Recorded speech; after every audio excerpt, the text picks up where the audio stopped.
Meski rumah tak dikunci, makhluk penyamar manusia itu tetap tak berani masuk. Sang wanita hanya memegang jimat sambil berdoa agar selamat hingga pagi. Tiap malam, mereka berkumpul di kota ini untuk memangsa organ manusia dan pergi saat fajar. Demi warga, polisi membunyikan lonceng sebelum matahari terbenam. Saat lonceng berbunyi, warga segera pulang dan menyentuh jimat di pintu rumah. Anak kecil pun patuh melakukannya. Bayangkan betapa takutnya malam di kota ini. Setelah jalanan sepi, kepala polisi kembali ke kantor. Di dinding, papan menunjukkan 96 hari aman. Tanpa sadar, malam ini rekor itu pecah. Karena seorang pria mabuk berat, pemilik bar mengunci pintu dan membiarkannya menginap. Namun, si pemabuk punya anak istri di rumah. Karena suami tak pulang, sang istri mengunci rumah dan masuk hingga malam semakin larut. Putri hendak tidur saat mendengar suara mendiang neneknya dari jendela. Penasaran, ia membuka tirai dan melihat sang nenek. Nenek ingin masuk karena kedinginan dan berhasil membujuknya. Meski ibu berusaha mencegah, semua sudah terlambat.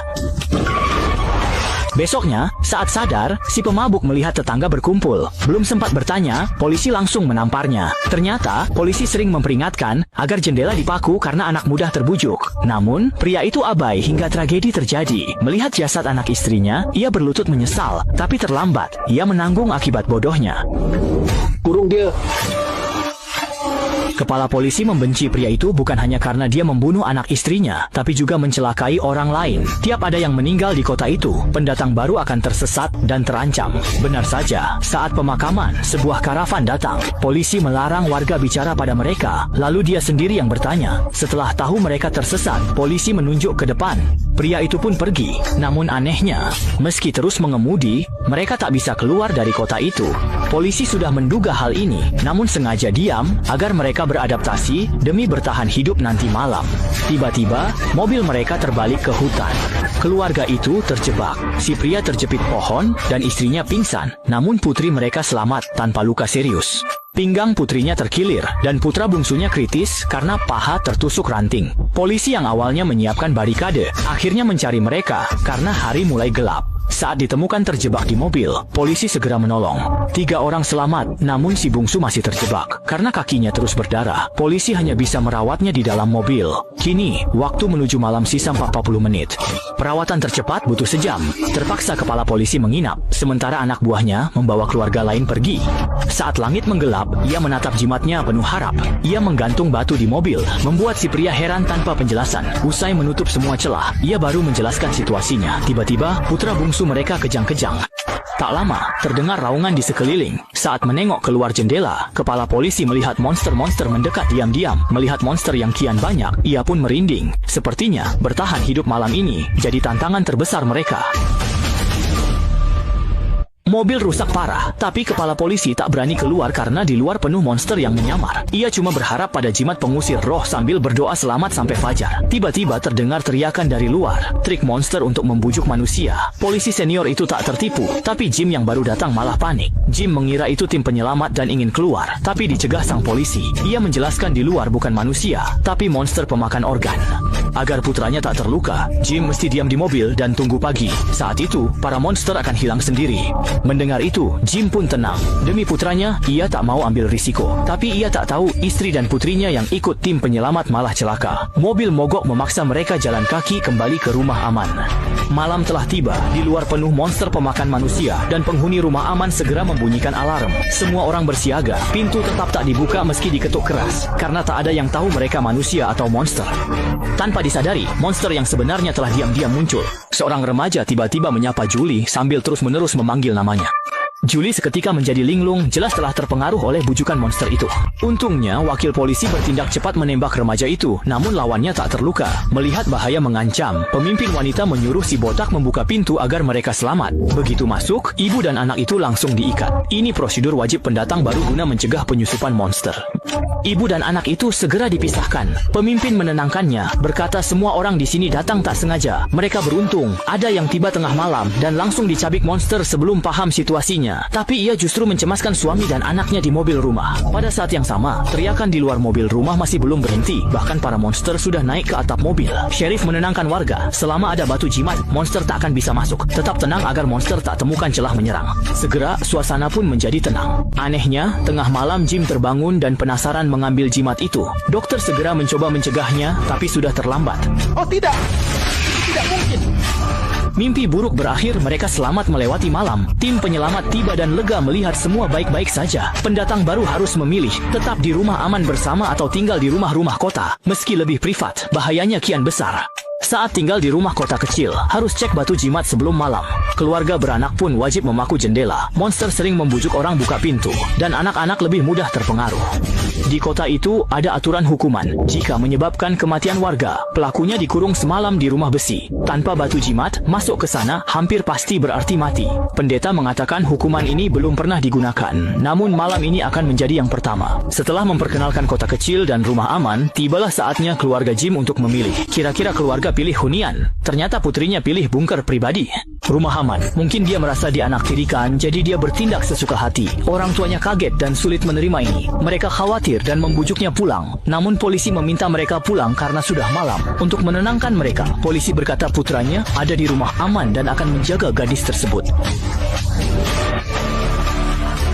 Semua orang bubar dan malam ini eksekusi dimulai karena si pemabuk menewaskan keluarganya. Dia menghadapi hukuman dikurung di dalam rumah seng semalaman.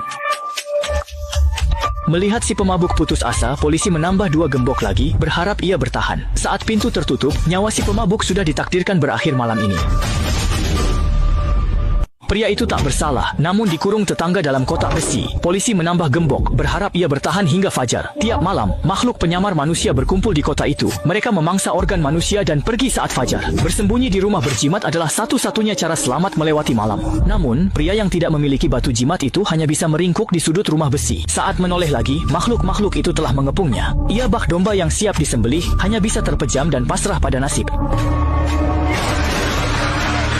Esoknya, saat kepala polisi tiba di rumah besi, sekitarnya berantakan dan pria itu habis dimangsa makhluk. Melihat tragedi itu, ia tak terlalu sedih karena sudah terbiasa dengan situasi seperti ini. Namun, sejak kejadian itu, kejadian aneh di kota kecil ini terus bermunculan, dan kali ini bahkan terjadi di sebuah restoran. Keluarga Jim baru pindah, jadi kepala polisi memperingatkan mereka soal suasana malam. Tiba-tiba, lengan pelayan membengkak dan muncul tulisan bunuh anak itu. Sebelum ia sadar, tubuhnya kejang, lalu pingsan di lantai. Tapi itu belum seberapa, sebab kejadian di rumah aman jauh lebih aneh. Tampak pria terus menggali lubang, seolah sedang menyiapkan liang kubur.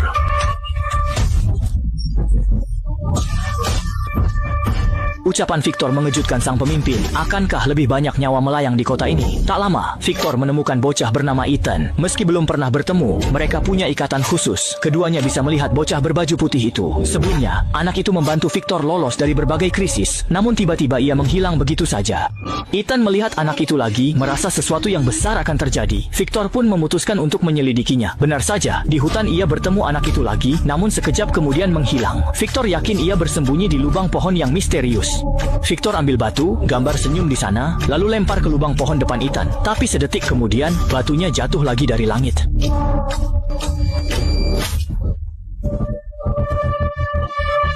Victor bilang pohon begini banyak, tapi yang ini belum pernah ia lihat. Saat itu, Victor pusing dan merasa terancam. Bersamaan dengan itu, Jim dan istrinya sadar anaknya hilang lalu lari ke hutan mencari. Namun mendadak dikepung kawanan anjing liar. Saat hampir diserang, tembakan mendadak menyelamatkan mereka. Victor datang bersama Ethan. Melihat putra mereka selamat, pasutri itu akhirnya merasa lega. Tanpa mereka sadari, sebuah krisis yang lebih besar diam-diam sedang mendekati putra mereka. Di rumah, pasutri itu mencari cara kabur. Mereka mencatat masalah di dinding, tapi tak tahu kenapa mereka di sana. Ucapan sang istri membuat keduanya merinding.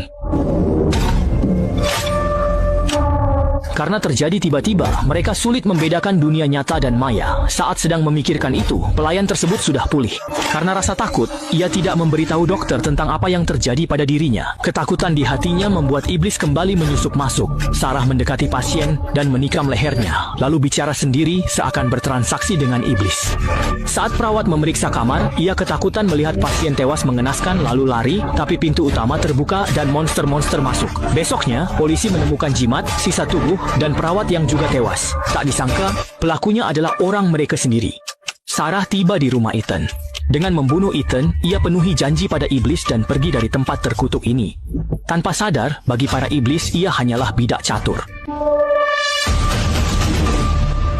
Demi janji iblisnya, wanita itu membawa pisau ke rumah si bocah. Jika berhasil membunuhnya, ia bisa pergi. Tanpa sadar, nekatnya ini berujung sesal. Sarah tak langsung beraksi, tapi menjebak bocah itu ke peternakan agar bisa menyalahkan monster. Namun saat bersiap, kakak si bocah memergokinya. Tuan sedang apa? Begini cara kita pulang. Saat Sarah lengah, anak itu langsung kabur, sementara kakaknya memeluk Sarah, takut dia salah lagi. Saat mencoba kabur, Sarah tak sengaja melukai leher kakaknya. Pendeta melihatnya namun diam saja dan menatap Sarah tajam. Tak lama, peternakan diserbu warga, tapi Sarah dan pendeta menghilang, menyisakan satu mayat di tanah. Pemandangan ini membuat semua orang sangat panik. Malam hari saja sudah cukup menakutkan, kini siang hari pun menjadi tidak aman.